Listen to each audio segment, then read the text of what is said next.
الجنہ کے اندر نماز اور نوافل ادا کرنے والوں کے لیے اوقات کار میں تبدیلی لائی جاتی رہتی ہے، جس پہ ہم نے پچھلی ویڈیو میں تفصیل بتائی تھی۔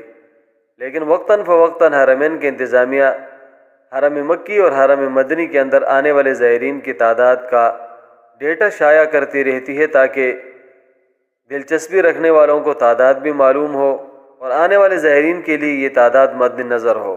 اب مسجد نبوی کی انتظامیہ نے کہا ہے کہ نئے سال ہجری 1444 کے ابتدائی 3 ماہ کے دوران ریاض الجنہ میں صرف نماز نوافل پڑھنے والوں کی تعداد 30 لاکھ تک پہنچ گئی ہے۔ مسجد نبوی ریاض الجنہ میں 11,49,364 مرد زائرین جبکہ 22,73,033 زائرین خواتین نے نماز کی سعادت حاصل کی۔ اس لحاظ سے ریاض الجنہ میں نماز پڑھنے والی خواتین کی تعداد مردوں سے دگنی ہے۔